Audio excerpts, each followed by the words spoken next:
Hey everybody, this is another episode of Boxing Therapy. I'm your host, Lyndon Jones Jr. And we're gonna talk about the fight that came on last night. I'm sorry I'm a little late coming back to you guys. Some things didn't come through like I wanted to yesterday, so now I've just got done watching the fight. But the fight we're gonna talk about tonight is Bryant Jennings, Bye Jennings, who just got TKO'd in the seventh round by Lewis the Real King Kong Ortiz, who is 24-0 with 21 KOs. And by the way, Bryant Jennings was now 19-2 with 10 KOs. And they were fighting for the WBA World Interim Heavyweight Belt, which now, of course, Ortiz has now retained.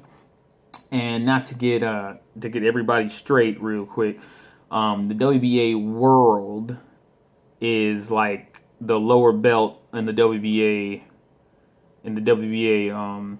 system, because there's the WBA Super World, which is Tyson Fury. He's number one because Ortiz is his mandatory.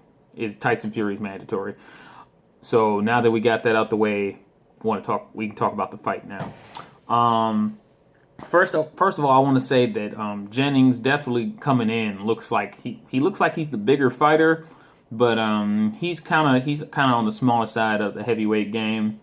In round one, Ortiz doing a lot of good work with the jab. He's really good with keeping his distance in his jab.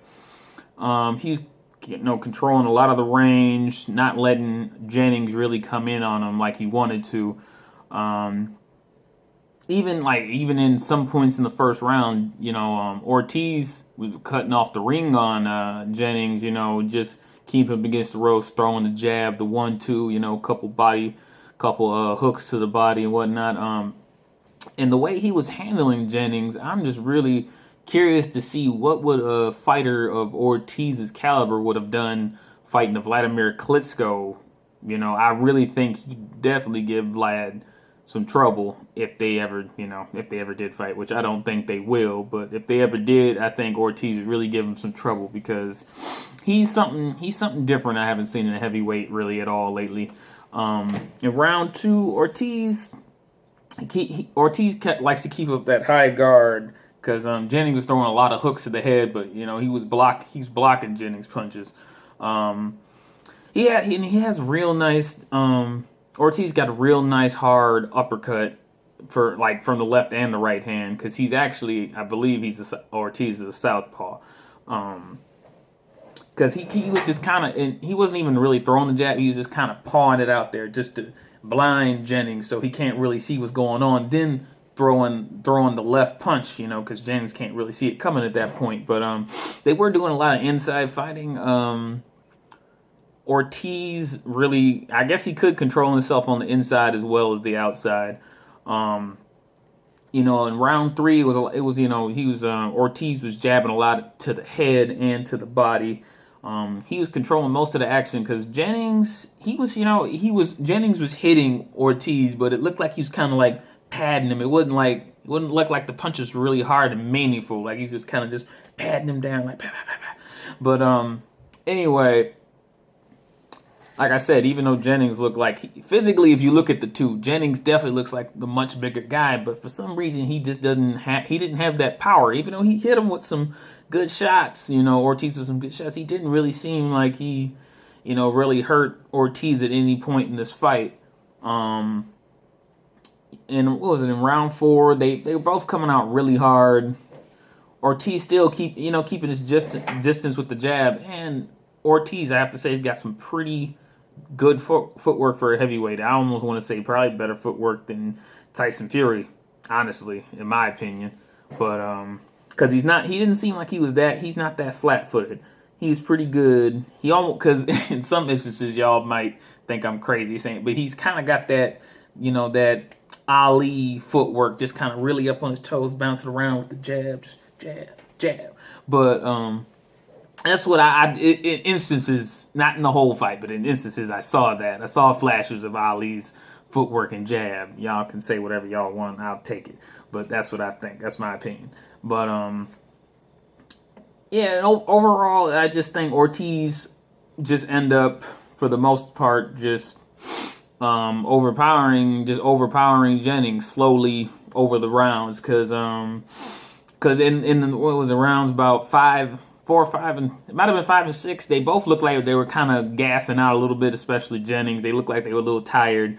So it really wasn't that much activity going on.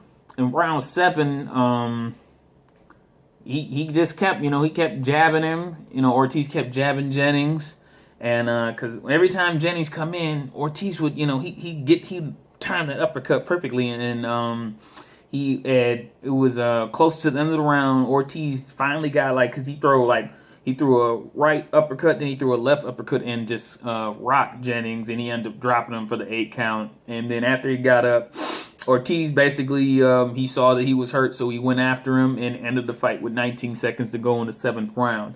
I honestly, the fight was good. The fight was really good. I enjoyed it. It was more, I knew it was going to be exciting. I knew it wasn't going to be boring. I was going with Ortiz for the get go, because I saw the dude fight on he fought on PBC a couple months ago, I believe. He fought on PBC, and he looked good then. Like I said, even though he hasn't fought that much credible competition, Jennings was probably his best opponent he's fought thus far yet. So I don't know what to look at for Ortiz next. Who they would set him up with, honestly. I want to say anybody in the top 10 right now. They have to set somebody up with the top 10 for Ortiz right now, because at the rate and his level he's at right now, they'd have to put him against some pretty good competition. Otherwise, I think Ortiz might just walk through. I mean, shoot, even put him against, Deontay Wilder, but I don't know how that situation is going to go right now. Deontay Wilder got a fight in January, then he's got to fight Povetkin. Because that's his mandatory. He's supposed to fight for the WBC, for his WBC title. So who knows? Then they're trying to set up Deontay Wilder versus Tyson Fury, even though Tyson Fury's got Vladimir Klitschko problems. It's because he's got a mandatory. He's got to fight a rematch with him. So I don't know where Ortiz is really gonna go. Antonio Tarver, Stephen Cunningham, maybe Shannon Briggs. I don't know. I just hope to see him in the ring again soon, because the guy looks like a very good heavyweight. I don't know, Anthony Joshua, maybe. That's just off the top of my head. I don't know, but he's the Cuban heavyweight. He looks really good. I'm not knocking his counterparts, Rigondeaux and Lara, but he really went in for that kill and went for the knockout, not just went in and just did his daily work and went out. He actually went for the kill and ended the fight, which I like.